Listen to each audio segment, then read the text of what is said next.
So this is my second time trying to make a video. The original video that I made about this, it turned out to have no sound to it. So so here I am doing another video.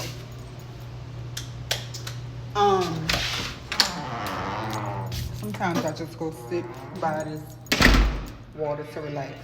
But hold on. So this video, I wanted to continue to talk about the hive mind, and I also wanted to talk about tactics that these people use, right? I do feel like my situation is a lot different from what I've heard, what I've heard other people describe regarding their targeting. So I thought it only made sense for me to do a video about it, about my experience. You know what? I'm gonna sit right here for a little bit. So, what did I stop at? I stopped at talking about hive mind, being in your hive mind and being in your mind, right? And I described that a hive mind is when you're in a thought process of your perpetrators. That's when you're trying to be perfect in your thinking, and then you kind of trick yourself into thinking about your perpetrators. So now you're kind of thinking like them, right? And some of these people are not good people. Some of these people are actual criminals, especially in my attack and in my perpetrators. My perpetrators are real life. Some of them are real life criminals, real life abusers. I'll just leave it at that. Whoops. Real life, like mentally ill people, like just messed up people, right? And again, these are people that I know. There's not a single person that has made themselves known to me using voice to skull technology that I do not know, right? I either know them or am acquainted with them. And again, my attackers are not people from an authorized agency. This is from a 4th, 5th, 6th party agency, dark web kind of thing. So everything is, again, unorthodox, no protocol. They're just doing whatever they want to do. One tip I have for staying in your mind and not their mind and what they're thinking is to just mute it out. Find a way to meditate, relax, and mute that shit out. You won't even hear them no more if you distract your attention to something else. So that's one way to stay in your own mind, right? Being in your hive mind keeps you feeling like a victim, and it keeps them interested in harassing you, right?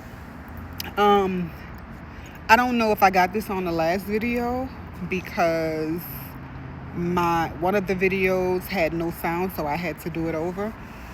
But I've had all kinds of experiences with thinking like these people. I've seen pictures. I've seen, I think I did get this on the other video, pictures, goofy shit, cartoons flashing, all kinds of just ridiculous shit that I would never have had if it wasn't for me sharing a space. Even though it's a non-physical space, it's still sharing a space with these kinds of people. So it's a lot. And like I said before, even though like I said before, my attackers are people that I know. So it's a double-edged sword, because it seems like, it's like, okay, on one hand I know them, so fuck them, right? I know things about them, secrets about them, that's not good secrets, okay? Secrets that could have gotten them in a lot of trouble, secrets that could have got them ostracized. And so stuff like that is like, it pisses me off because I'm like, how the fuck am I on this side and bitch, you a dude, and I'm over here being targeted. I am a law-abiding citizen. I'm certainly not a threat to myself or others. I'm not a terrorist. And I have no reason to be on nobody's list that would allow this type of harassment.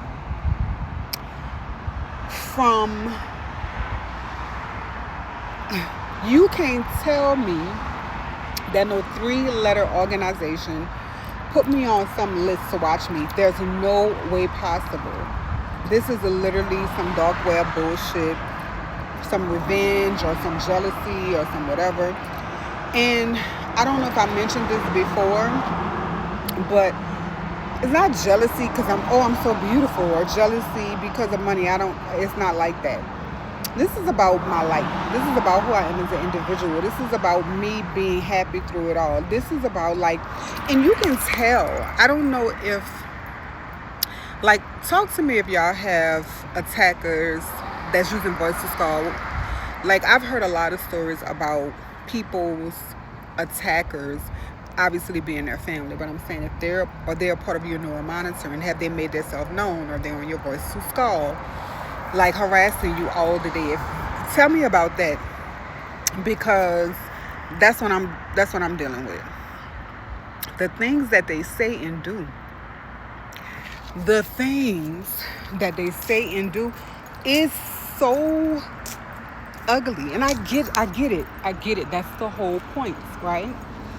But some of the things that they do and say kind of makes me feel like, damn, is y'all hating on me?